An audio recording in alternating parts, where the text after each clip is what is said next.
네, 오늘 우리에게 주시는 주님의 말씀은 창세기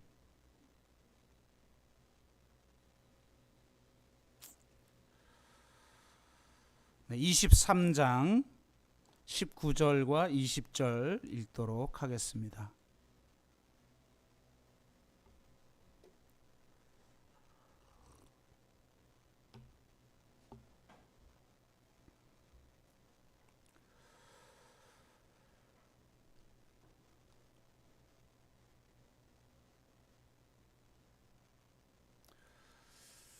네, 다 찾으셨나요?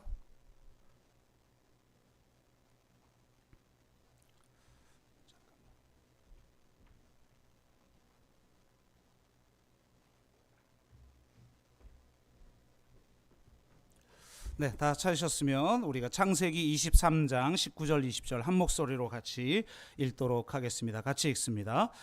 그 후에 아브라함이 그 아내 사라를 가나안 땅 마므레 앞 막벨라 밭 굴에 장사하였더라. 마므레는 곧 헤브론이라. 이와 같이 그 밭과 거기에 속한 굴이 해쪽 속으로부터 아브라함이 매장할 소유지로 확정되었더라. 아멘. 네.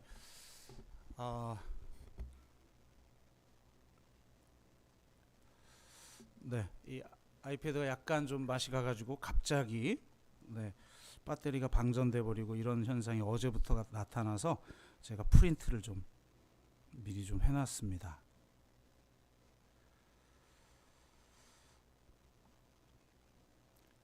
자, 드디어 아브라함의 이야기를 거의 마무리 하려고 합니다.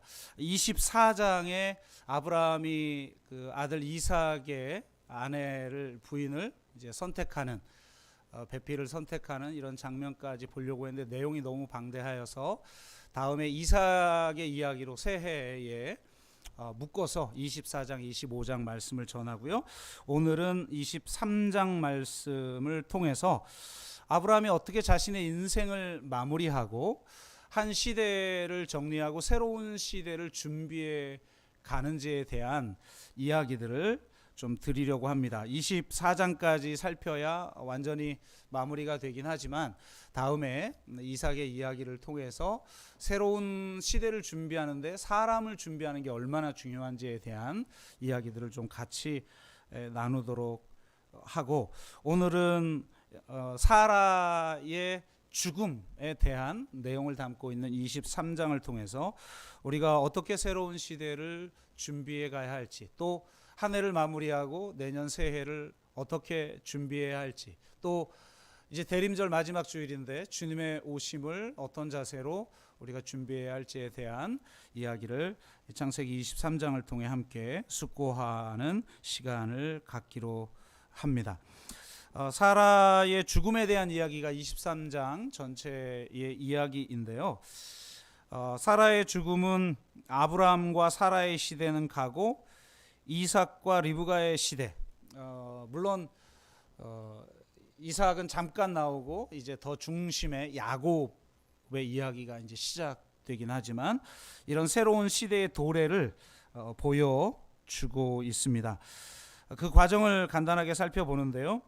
2절을 보면 사라가 127세에 가나안 땅 헤브론 곧 길앗 아르바에서 죽습니다. 성경을 많이 이제 연구를 하다 보면 이런 나이가 진짜 나일까? 뭐 이런 생각도 많이 해보게 되는데 굉장히 중요한 영적 의미가 있음은 분명합니다. 이 성경 전체에서 여성이 죽은 나이를 언급하는 대목은 여기밖에 없습니다. 사라밖에는 없죠. 그만큼 열국의 어미로서 아주 중요한 인물이라는 걸 우리가 알 수가 있고, 또 그의 죽음이 매우 축복받은 죽음임을 이 숫자가 보여주고 있습니다. 이스라엘과 고대 근동에서 10이라는 숫자는 굉장히 중요하죠. 그래서 12지파 아닙니까? 이스라엘도 이 지파 숫자가 12지파이고 이 10의 배수인 120이 굉장히 중요한 의미를 가지고 있어요. 여러분 신약에서도 오순절 성령이 임할 때에 마가의 다락방에 있었던 사람의 숫자가 몇입니까? 120명이죠. 이게 진짜 120명일지 뭐 더 적거나 더 많을지는 모르겠으나 120이라는 단어를 의도적으로 사용하고 있는 것을 볼 수가 있죠. 또 이 페르시아 제국의 구역수가 다니엘서를 보면 120구역으로 이루어져 있습니다. 그러니까 굉장히 중요한 의미로 사용되어지고 있다는 것이죠. 그리고 에스더서에서는 도리어 7을 더하여 127구역임을 기록하고 있어요. 그러니까 이 127이라는 건 굉장히 중요한 의미를 가지고 있는 것이죠.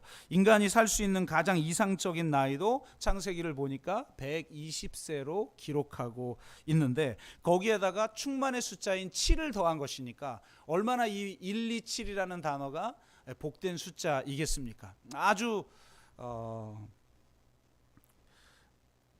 축복받은 죽음임을 하나님이 보여주고 있는 것이고 그가 자신의 사명을 마무리하고 완성하고 마무리하고 죽었다라는 것을 우리는 보게 되어지는 것이죠. 그런데 잠깐 행간을 한번 읽어보면 여기에서 우리가 한 가지 좀 짚고 넘어가면 좋겠다 하는 것들이 좀 있어요. 여러분 127세에 죽었다. 굉장히 복된 죽음인데 이 죽은 장소가 조금 이상합니다. 어디서 죽었냐? 오늘 보니까 헤브론, 옛날 이름으로는 기럇 아르바라고 하는 곳에서 사라가 죽습니다. 이게 왜 이상하냐? 아브라함이 여기에 살지 않고 부엘세바에 살고 있었기 때문에 그렇습니다.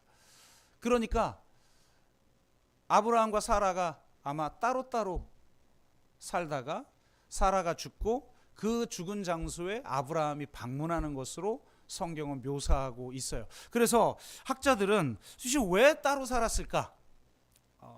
아마 추측컨대 이삭의 죽음을 뜻하는 그 아케다 사건 때문에 그러지 않을까? 이렇게 추측을 해봅니다.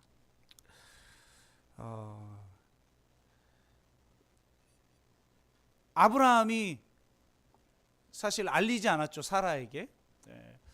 그리고 나중에 이 아케다 사건이 있었음을 뒤늦게 알렸을 거예요, 아마도. 아마 알리면 사라가 반대할 것이 분명하기 때문에 알리지 않고 행동했었을 것 같아요. 처음엔 자식에게도 알리지 않았잖아요. 그러니까 완강하게 반대할 게 뻔하죠. 아무래도 아버지의 사랑과 어머니의 사랑은 약간 좀 컬러가 다르잖아요. 아무리 하나님이 중요하지만 자식을 죽이라고 하면 누가 자식을 바칠 어머니가 있었겠어요. 그러니까 아마 완강하게 반대할 걸 알기 때문에 알리지 않지 않았을까. 그리고 나중에서야 알렸는데 그게 너무 황당하고 충격적인 거죠. 아니 아버지가 아들을 죽이려고 했다고? 그것도 나도 모르게? 얘를 내 사랑하는 아들 독자. 그럼 100세가 아브라함이 100세 넘어서 100세 때 낳은 아들인데 사라는 90세가 넘어서 낳은 아들인데 그 아들을 죽이려고 했다. 이게 얼마나 충격이었겠어요. 아유 이건 당신의 신앙도 중요할지 모르지만 나는 도저히 인정할 수 없다. 당신 같은 이런 괴팍한 신앙, 이 말도 안 되는 신앙, 이 비상식적인 이런 신앙을 나는 인정할 수 없다. 그러고 뭐 아마 이렇게 갈라졌든지 아니면 그 충격이 너무 커서 그 충격을 좀 완화하기 위해서 잠깐 떨어져 있었는지 그건 잘 모르겠으나 어쨌든 서로 따로 살다가 사라가 혼자 죽었다라는 겁니다. 그래서 이 행간을 통해서 우리가 좀 생각해 볼 수 있는 것은 부부가 한 마음 한 뜻이 되는 게 정말 중요하구나. 여러분 결혼 뭐 많은 사람들이 좀 너무 쉽게 생각해요. 그냥 뭐 사랑하면 된다고 생각해요. 여러분 그 사랑은 뭐 얼마나 가는데요. 얼마 가지도 않잖아요.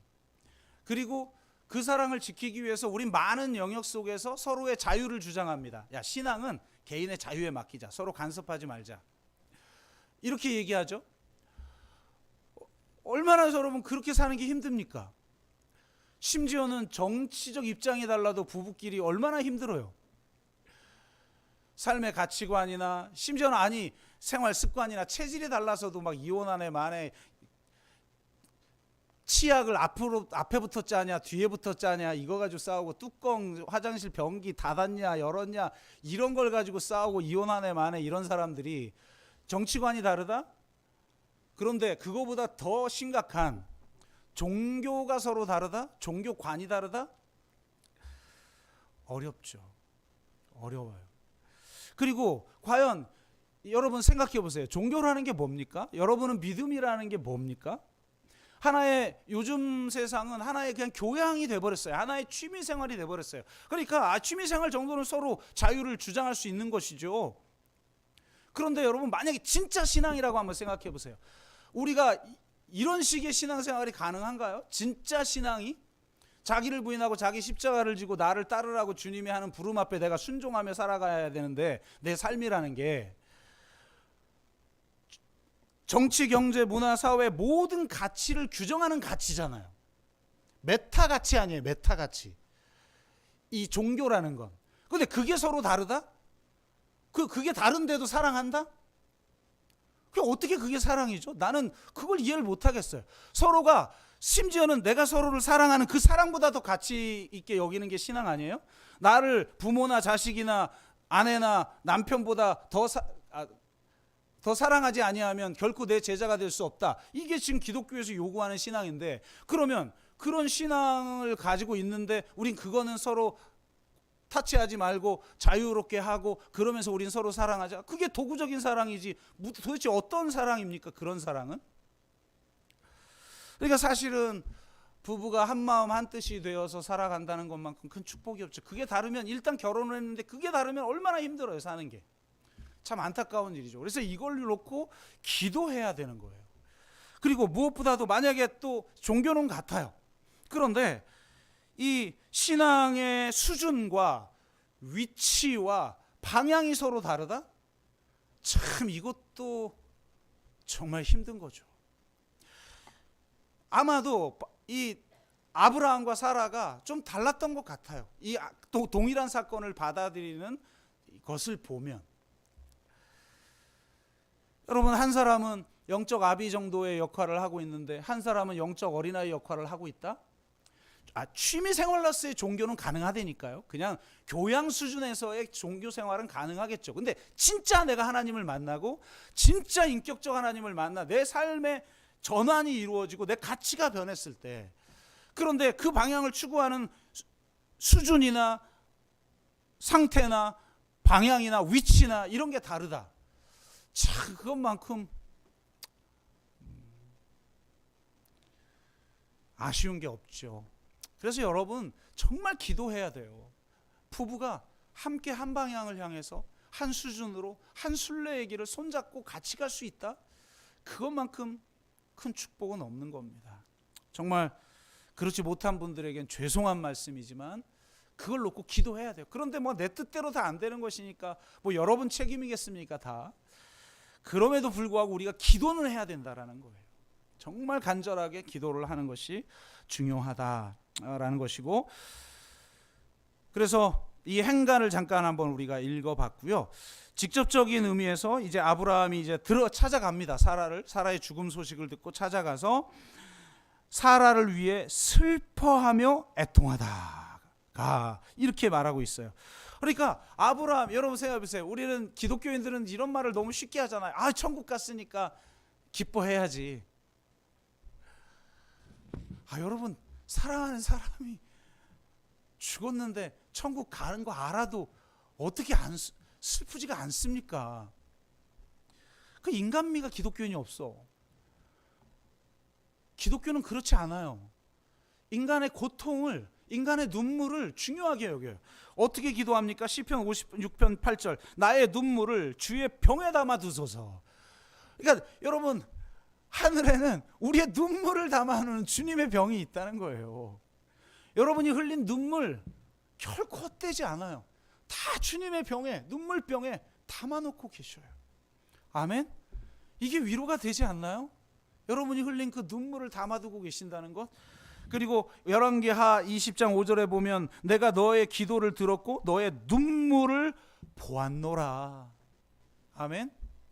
하나님은 우리의 눈물을 보시는 분이시다. 그래서 제가 수요 영성 집회 때 기도 응답의 비결 말씀드렸잖아요. 첫째, 똥줄이 타야 된다. 둘째, 뭐였죠? 간이 저려와야 된다. 간절히 기도하는 게 간이 저려오는 거거든요. 세 번째, 눈물이 나야 된다. 그러면 그거는 응답받아요. 그러니까 이 눈물, 하나님은 눈물을 보시는 분이시다. 우리의 중심을, 우리의 상한 마음을 보시는 분이에요. 그러니까 아브라함도 마음껏 슬퍼하며 애통하잖아요. 기독교는 이걸 긍정하는 종교예요. 그래서 충분한 애도의 시간들을 보내야 되고, 그 애도의 시간을 어떻게 보내느냐가 아주 중요합니다. 애도에는 사회적 차원과 개인적 차원 두 가지가 존재하는데요. 먼저 사회적 차원에 대한 이야기를 하도록 합니다. 왜 사회적 애도라는 게 중요한가? 그리고 왜 이것이 아주 더 중요해진 시대가 되어버렸는가? 이렇습니다.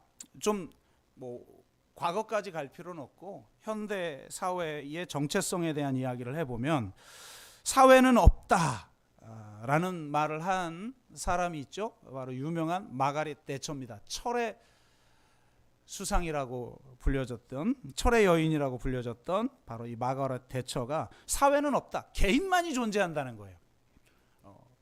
사회는 하나의 관념일 뿐이다, 오직 개인만이 존재한다.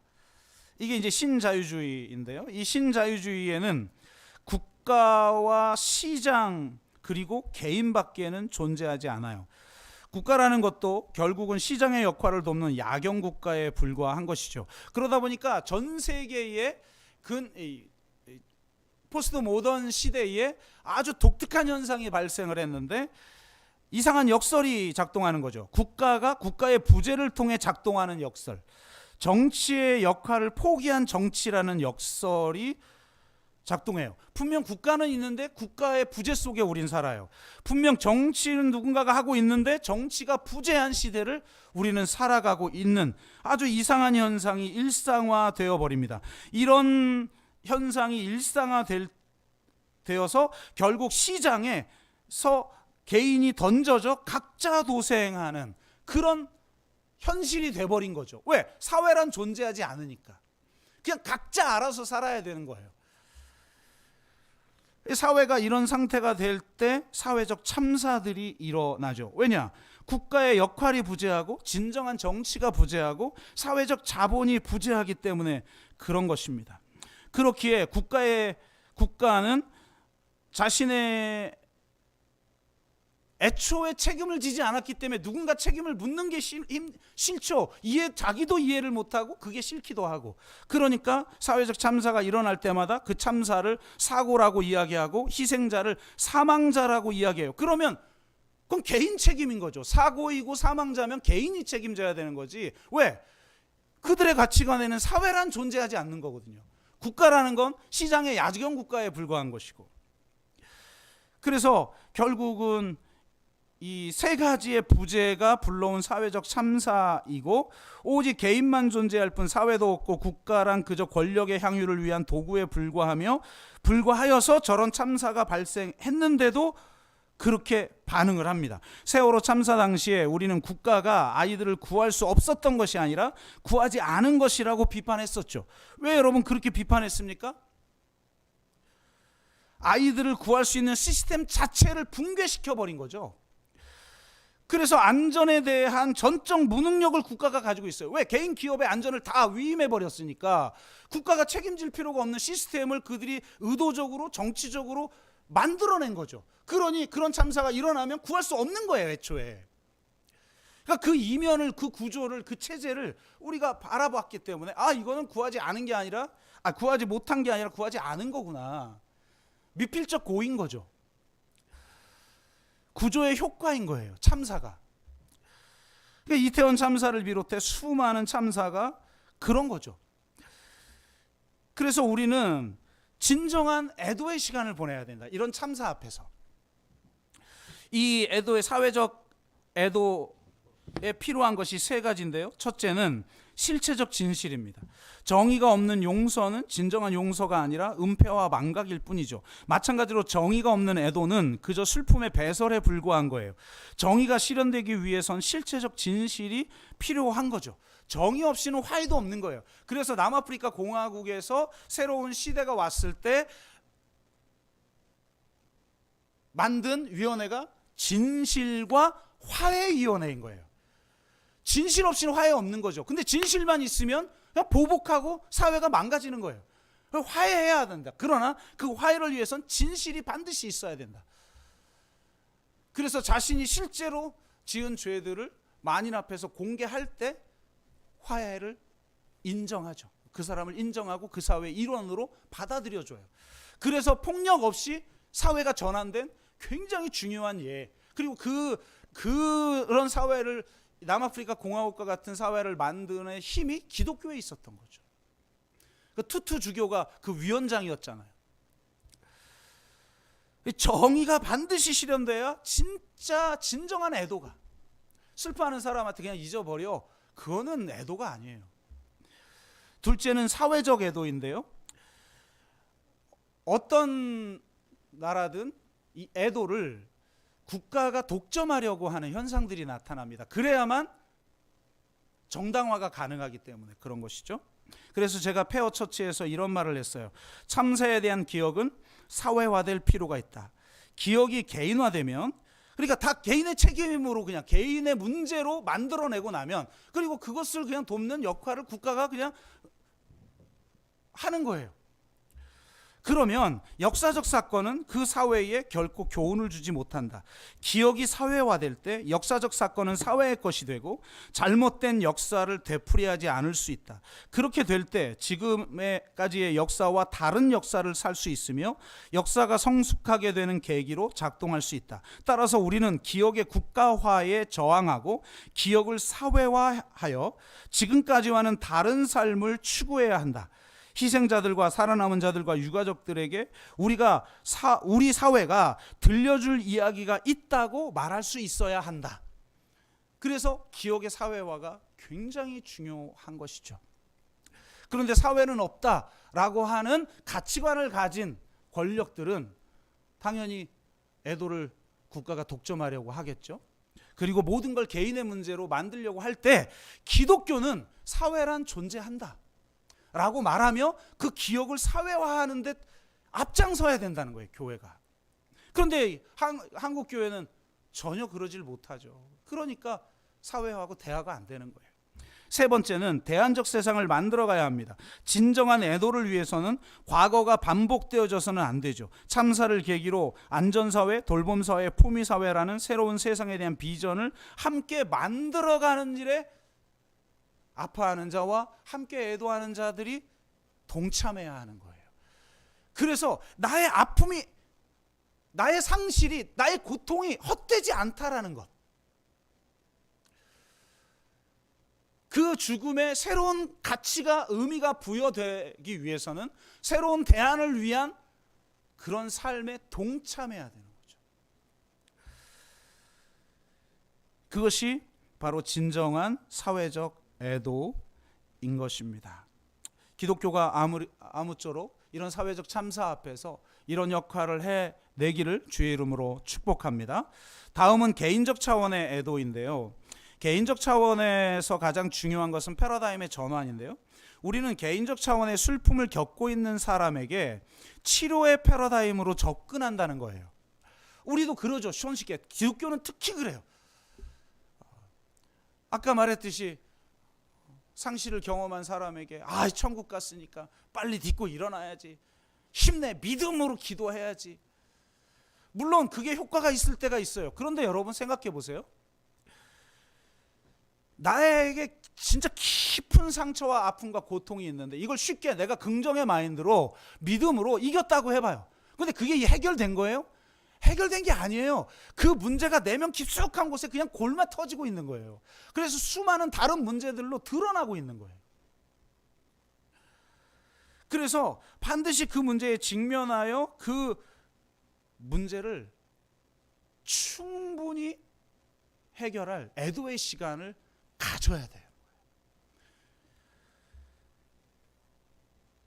외과적 치료처럼 누군가가 강제로 그 상태에서 벗어나도록 해주는 것이 아니라 그 사람 스스로 그 광야를 통과할 수 있는 넉넉한 시간을 보낼 수 있도록 지원해 줘야 된다는 거예요.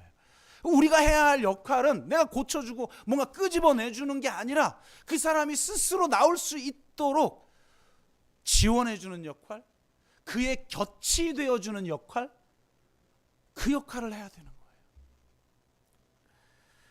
그래서 곁이 되어준다는 건 너무나 중요한 일이에요.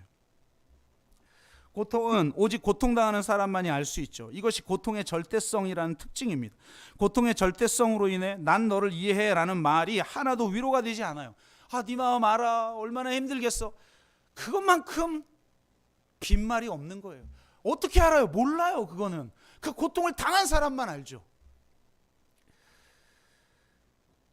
아무리 이해하려 해도 넌 내 고통을 몰라 라는 말만 돌아올 뿐입니다. 위로의 말은 허공을 칠 뿐이죠. 사실 고통의 절대성 때문에 위로의 말이란 큰 능력이 되지 않습니다. 그런데 우린 자꾸 위로의 말을 하려고 하고 또 지나쳐서 아예 해결책을 제시하려고 하고 그를 끄집어내려고 하는 그런 경향이 있어요. 치료자로 자꾸 접근하는 거죠. 치료자로, 해결자로 접근하려고 해요. 그러나 고통당하는 사람들이 진짜 원하는 것은 우리의 말이 아니라 우리의 위치예요.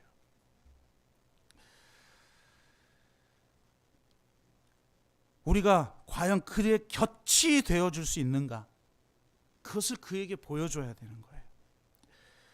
아무리 의미 없는 소리로 고통을 호소할 때도 그를 떠나지 않고 우리가 그의 곁이 되어줄 때 고통을 이기지는 못해도 고통을 견뎌낼 힘을 얻게 되는 거예요. 외롭지 않으면 괴로움을 견딜 수 있어요. 괴로움을 견뎌내면서 그 애도의 시간을 충분히 보내면서 스스로 자기의 길을 만들어 가야 주체적 인간이 되는 거예요.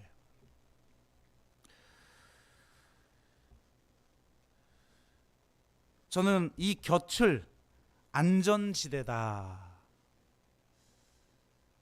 이렇게 말하고 싶습니다. 교회는 안전지대를 제공하는 역할을 해야 돼요. 그래서 안전한 장소가 되어야 돼요. 그가 무엇을 해도 그의 곁이 되어줄 수 있다는 걸 보여주는 거죠. 너무 가까워서 상대의 고유의 영역을 침범하지 않고 또 너무 멀어서 자신이 버림받았다라는 느낌을 갖지 않도록 할 수 있는 지대, 이것이 바로 이 안전지대죠. 이 중간의 지대 혹은 이 사이의 공간을 만들어낼 수 있어야 하는 거예요. 그래야 우리가 애도의 시간을 보내는 사람을 도울 수가 있는 것입니다. 애도를 치료의 패러다임이 아니라 동반의 패러다임으로 접근해야 합니다. 동반의 패러다임으로 접근하는 사람이 알렌 올펠트라는 사람인데요. 그가 애도의 여정에 동반하기라는 책을 썼는데 그 책은 애도의 여정에 동반하기 위한 11가지 원리를 우리에게 제시해주고 있습니다. 이걸 다 자세히 소개할 수는 없으니까 큰 정의만 제가 소개해 드리는데요. 첫째, 하나, 동반하기는 다른 사람의 고통에 동참하는 거예요. 그 고통을 없애려고 노력하는 게 아니라는 거예요. 이게 여러분 정말 중요한 겁니다. 치료는 자꾸 없애려고 그래. 그런데 동참하는 거예요. 그의 고통에 함께 울어주는 거예요. 그의 곁이 되어주는 거예요. 둘째, 동반하기는 다른 사람의 영혼의 광야에 함께 거하는 것이다. 문제의 해결점을 찾아야 된다는 강박에서 자유로워야 돼요. 그가 그 광야를 충분히 걷도록. 인생은 반드시 광야의 시간을 보낼 수밖에 없어요. 그때 함께 그 광야를 함께 거해주는 거예요. 셋째, 동반하기는 영적인 면을 존중하는 것이다. 지성에 초점을 맞추지 않는다. 정말 중요한 거죠. 그가 영적인 존재라는 거예요. 거기서 하나님을 만날 수 있도록. 그냥 머리로 해결되어지는 게 아니라는 거예요. 넷째, 동반하기는 마음으로 이야기를 듣는 것이다. 머리로 분석하지 않는다. 중요하죠. 소위 공감적 경청이 머리로 됩니까? 되는 게 아니죠. 스킬로 되나요? 아니죠. 그 마음이 그 사람의 마음에 가닿아야 되는 거예요. 사랑만이 그럴 수가 있는 거죠. 동반하기는 다른 사람의 힘든 과정에 함께 있으면서 증인이 되어주는 것이다. 여러분, 우리는 증인이지 의사가 아니에요. 그 과정에 대해서 판단하거나 방향을 제시하지 않는 거예요. 당신이 어떻게 느낀 줄 안다든지 이렇게 해결할 수 있다든지 하는 게 아니라 그 감정을 그냥 감싸주는 거예요. 보호해 주는 거예요. 그 감정 그대로를. 그리고 증언해 주는 거예요. 네가 이렇게 감정을 표현했어. 우리는 증언할 뿐이에요. 동반하기는 여섯째, 곁에서 나란히 걷는 것이다. 앞장서지 않는 것이다. 이거 정말 중요한 자세죠.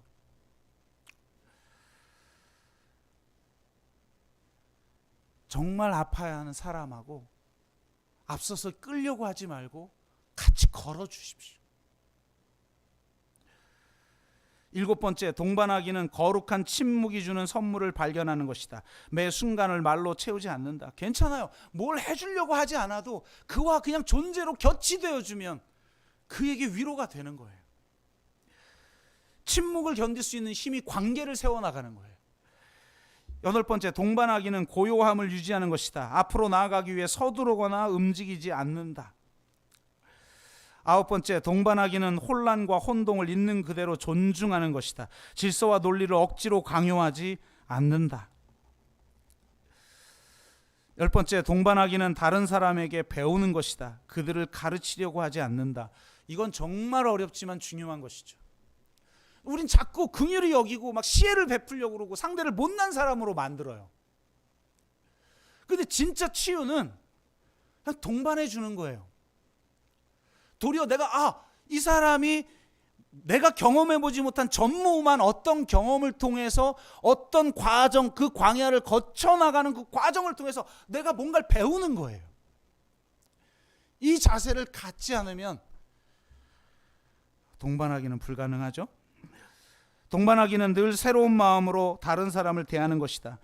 경험적 기술이나 노하우가 아닌 것이죠. 그래서 선입견 없이 볼 수 있는 능력, 이것이 동반하기에서 아주 중요한 것입니다. 이것이 그리스도인이 아픔을 겪고 있는, 애도의 시간을 보내고 있는 사람, 자기 자신에게도 필요한 말이고 그를 돕는 곁이 되어준 사람에게 필요한 것입니다. 정말 우리가 서로 순례의 길을 함께 걷는 도반이 되어주고 나란히 함께 걸어주는, 그 광야의 길을 함께 걸어주는 그런 곁이 되어주는, 그래서 우리 서로가 서로에게 안전지대를 제공해주는 그런 교회가 되기를 주의 이름으로 축복합니다. 자, 그렇게 애도를 하고 나서 3절에 보니까 그 시신 앞에 일어나, 그러니까 애도의 시간과 함께 우리가 새로운 시작을 위해서 준비해야 될 게 하나 있다는 거예요. 또 다른 준비가 필요한데, 아브라함은 아름다운 마무리를 위해 시신 앞에서 일어나 사라의 죽음의 의미, 그러니까 사라의 죽음이 헛된 게 아니다. 그 아픔, 그 상실은 의미가 있는 것이다. 이걸 만들어줘야 된다는 거예요. 그러기 위해서 지금 아브라함이 하고 있는 일이 뭔가? 자, 헷족속에게 매장지를 달라고 요청을 합니다. 여러분, 이건 굉장히 우리가 지금 이걸 이 고대근동 사회에 살지 않기 때문에 좀 익숙하지가 않은데요. 이건 매우 이례적인 일이라는 거예요. 고대근동은 도시국가 아니에요. 그리고 한 어떤 족속이라고 그래야 되나요? 그런 우리 저기 구약식으로 말하면 지파, 이런 서로 친족 공동체, 이런 공동체들이 모인 곳 아닙니까?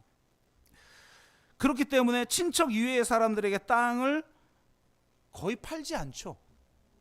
친척이 없거나 궁핍한 상황에서 어쩔 수 없이 팔더라도 땅을 살 사람을 아예 입양을 하거나 혹은 동네 유지들이 중개 역할을 해줄 때만 가능한 거예요. 그래서 공동체적인 범주 안에서만 그 일이 이루어지게 돼 있는 거예요. 먼저 주인을 설득하고 그 주인이 속한 공동체를 설득해야만 이게 양도가 가능한 일이에요. 그런데 놀랍게 지금 아브라함은 헷족속에게 제안하고 있는 거예요. 땅을 달라, 매장지를 달라. 놀랍게 창세기 23장 6절에 보니까 이렇게 반응을 해요. 해적 속에서 내 주여 들으소서. 당신은 우리 가운데 있는 하나님이 세우신 지도자이시니. 이건 방백 혹은 작은 나라의 왕 이런 뜻을 가지고 있어요. 지도자시니 우리 묘실 중에 좋은 것을 택하소서. 아닙니다. 우리가 묘실 드리겠습니다. 와, 이건 진짜 말도 안, 자기 친족이 아닌 사람에게 묘실을 드린다? 고대 근동에서는 이게 있을 수 없는 일인데 이런 일이 이루어져요. 왜 그렇습니까? 그들이 아브라함과 함께하는 하나님을 본 거예요. 여러분, 아비멜렉 왕이 먼저 찾아오잖아요. 아브라함을. 내가 지켜보니 당신과 하나님이 함께하더이다. 그러니 나와 언약을 맺읍시다. 먼저 찾아와서 언약을 제공하잖아요. 우리 한국 기독교가 이렇게 약해진 건 우리와 함께하는 하나님을 이 세상에 증명해내지 못한 거예요. 말은 많이 하죠. 그러나 하나님의 나라는 말에 있는 게 아니라 능력에 있는 거예요. 하나님의 임재를 보여줘야 돼요. 아, 하나님과 함께 하는구나. 그러니 이 세상에서 할 수 없는 일을 저 교회 공동체는 하고 있구나. 도대체 세상에 하지 못하는 걸 뭘 하고 있나요, 교회는? 예배? 그것도 맞죠. 그러나 그 공동체가 진짜 하나님이 함께 한다라는 사실을 이 세상에 보여주니까 이런 반응이 가능하다는 거예요. 정말 이런 역사가 일어나기를 주의 이름으로 축복합니다. 그런데 놀랍게 아브라함은, 여러분, 아니 묘실을 이미 잘 갖춰진 매장지를 공짜로 주겠다는 거 아닙니까? 그런데도 그는 아닙니다. 내가 값을 지불하고 저 막벨라 굴을 사겠습니다. 막벨라 굴이 있는 밭이죠. 더 정확하게 말하면. 그걸 내가 사겠다라고 얘기를 해요. 땅을 공짜로 주겠다는 그 해족성 막벨라 굴의 주인인 에브론의 선처를 거절해요. 왜 그럴까요? 그 땅을 완전히 소유하기 위해서 그래요. 부동산을 무료로 줄 경우엔 그 땅을 소유한 자의 후손들이 언제든지 자기 땅의 소유권을 주장하고 행사할 권리가 있기 때문에 그렇게 하게 된다는 거예요. 그러니까 내가 값을 지불하고 산다라는 건 영구히 내가 소유하겠다라는 거예요. 여러분, 왜 그러면 굳이 아니 사람만 묻으면 되잖아요. 이 장례식만 치르면 되는 것 아닙니까? 근데 왜 굳이 살려고 하죠? 그는 하나님의 약속을 믿었기 때문이에요. 아, 불가능한데 하나님이 이삭을 주는 걸 보니까 진짜 하나님이 나에게 약속하신 것, 나의 씨로 큰 민족을 이루게 하겠고 또 너의 이 가나안 땅을 너에게 주리라는 것, 이 약속이 이루어지겠구나 믿은 거예요. 진짜 믿는 사람은 마음으로만 믿지 않아요. 진짜 믿는 사람은 그 믿음에 따라 반응을 해요. 어떤 반응을 하죠? 사버리는 거예요. 값을 지불하는 거예요. 여러분 생각해 보세요. 내가 값을 지불했는데 값을 지불하는 사람들은 항상 믿음이 있기 때문에 그래요. 이걸 보여주는 게 보세요.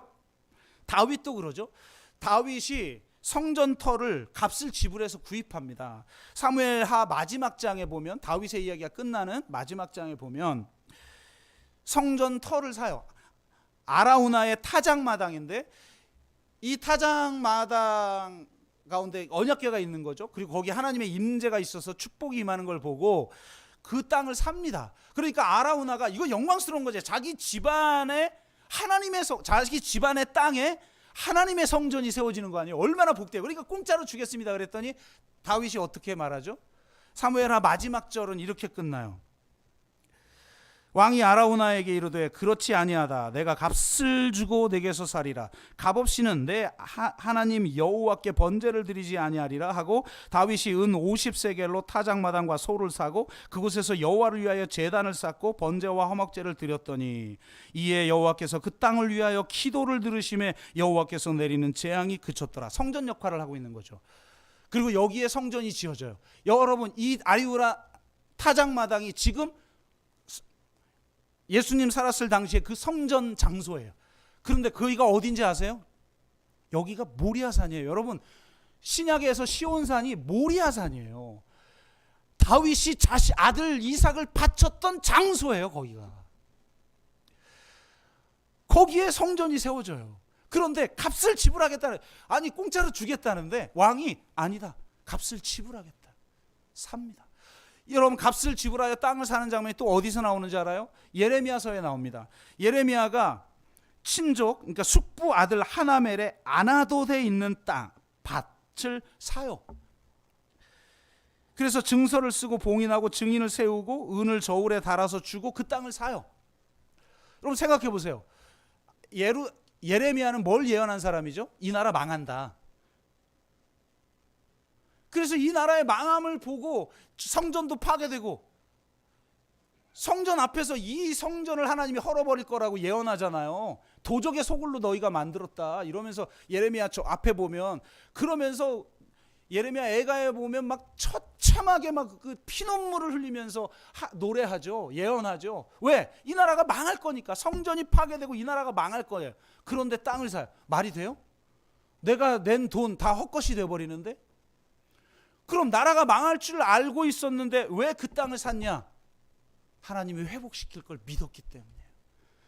믿지 않았다면 하나님이 회복할 거라고 약속을 주셨죠. 여러분 다니엘서에 보면 예레미야가 쓴 글을 읽고 70년 만에 우리가 돌아가겠구나 알았다는 거예요. 회복할 거라는 그 예언을 예레미야는 믿었어요. 그러니까 땅을 사는 거예요. 그것도 값을 주고, 친족 거니까 대제사장의 관리에, 제사장의 관리의 예언자의 그럼 친족도 그냥 주겠죠. 그런데 돈을 주고 사요. 하나님의 진짜 약속을 믿는 사람은 그 믿음에 반응을 해요. 그래서 땅을 삽니다. 지금 아브라함은 믿은 거예요. 하나님이 이 땅을 우리의 민족에게, 나의 씨에게 주실 것이다. 자식 하나밖에 없어요. 이삭이 어떻게 될지도 모르죠. 다 죽을 수도 있어요. 민족이 그 고대 근동에는 막 그냥 다 전멸하기도 하고 이런 일이 비일비재하는데 실제로 다 죽을 수도 있었잖아요. 그런데 믿은 거예요. 그리고 더군다나 여러분, 이 에브론이 그래서 얼마를 불렀느냐? 은 400세겔을 불렀어요. 이게 얼마나 엄청난 바가지인지. 자 보세요. 2000년 전 사람이에요. 예수 기원 전, 그러니까 지금부터 4000년 전 사람이란 말이에요. 그리고 약 1000년 후 다윗이 성전 터를 살 때 얼마를 주고 샀다고요? 은 50세겔. 그리고 약 400년 후 예레미야가 17세겔을 사고 그 땅을 샀어요. 그런데 그러니까 물가가, 생각해 보세요. 물가가 어느 정도의, 다윗으로부터 1000년 전 사람이 지금 은 400세겔. 이게 얼마나 어마어마한 돈인지 알겠죠? 아마 아브라함이 거의 가지고 있는 돈 전체를 주지 않았을까, 이런 생각이 들 정도예요. 그런데 그 돈을 냅니다. 와, 이게 진짜 말도 안 되는 거예요. 근데 내요. 엄청난 값을 지불하고 내요. 왜? 하나님이 주실 걸 믿었기 때문에. 진짜 믿음은 값을 지불해. 여러분, 값 없이 주신 거 내가 머리로만 믿는다? 그 믿음은 믿음의 첫 번째, 가장 낮은 단계예요. 그건 저 창세기 15장에 있는 거예요. 이미 아브라함은 22장까지 거쳐 자식을 바치는 것까지 지나왔는데요. 그러니 400세겔을 내요. 와우. 진짜 믿음의 사람은 값을 지불하는 사람입니다. 작은 땅을 마련하는 사람이에요. 이 땅 전체를 주실 것을 믿고, 그 약속을 믿고 작은 땅 하나를 사기 위해 자기의 전 재산을 바치는 사람이에요. 우리가 주님이 오신 날 대림절 마지막 주죠. 이제 다음 주면 성탄 주일입니다. 주님이 오시기 위해서 여러분 값을 지불했어요. 2살 이하의 아이들이 다 죽습니다. 개인적으로는 마리아가, 여러분 결혼 전에 아이를 낳다? 사생아잖아요. 그럼 나는 돌로 쳐 죽임을 당해도 되는 사람인데 주의 뜻대로 이루어지기를 원하나이다. 받아들여요. 그건 엄청난 희생이에요. 자기 인생을 포기한 거예요. 천사에게 알았습니다, 예 하고 이 아브라함의 믿음, 누군가가 주님이 탄생할 때 그를 받아둘 그 말구유가 준비되어 있었다는 거예요. 여러분, 우리는 주님을 위해서 마리아처럼 진짜 믿음을 준비했습니까? 자신의 인생 전체를 바치는 그 믿음을 준비했습니까? 정말 그 작은 땅과 같은 말구유를 여러분 준비하고 계십니까? 주님은 어디로 오셔야만 합니까? 우리가 마리아가 믿음으로 반응하지 않았다면, 이름 없는 누군가가 말구유를 제공하지 않았다면 주님이 이 땅에 안전하게 오실 수 있었을까요? 하나님 나라의 약속, 그 약속이 성취되기 위해서는 우리가 그 작은 땅을 준비하기 위한 값을 지불해야 합니다. 여러분의 작은 땅은 무엇입니까? 아브라함이 다음 세대, 이삭 세대, 야곱 세대가 신앙생활을 제대로 하기 위해서 매장지를 구입했듯이 우리 다음 세대가 정말 진짜 믿음을 가지고 신앙생활을 하도록 하기 위해서 내가 그 준비한 작은 땅은 무엇이고, 그 작은 땅을 준비하기 위한 우리의 헌신은 무엇입니까? 이 헌신 없이 예수님이 옵니까? 이 헌신 없이 하나님의 약속이 이루어집니까? 이 헌신이 이제 사라져버렸기 때문에 기독교는 다음 세대가 거의 전멸하고 있는 것입니다. 이런 때에 우리는 작은 땅 하나, 정말 우리는 답답하죠. 저도 진짜 목사니까 가끔가다 하나님 그냥 부흥 주셔버리든지 그냥 막 그러려면 이제 내가 이런 설교하면 안 되죠. 저부터 바뀌어야 부흥을 하는데 이런 설교를 해가지고는 부흥이 되질 않죠. 하나님, 어차피 우린 그거 포기했으니까 하나님, 근데 그렇게 안 하기가 참 힘드네요. 이거 매년 연말만 되면 힘들고 새해 막 걱정하느라고 힘들고 머리 빠지고.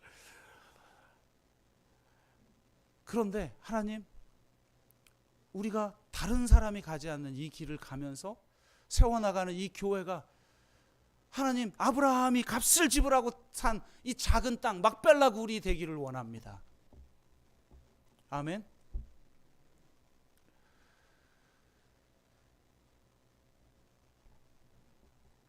그런 믿음으로 우리가 반응할 때 결국 하나님이 그 땅을 준비하는 믿음을 보시고 더 크고 놀라운 일들을 행하시는 역사를 경험하기를 여러분의 가정에서, 그리고 이 공동체에서 그렇게 되기를 주의 이름으로 축복합니다. 우리가 한번 같이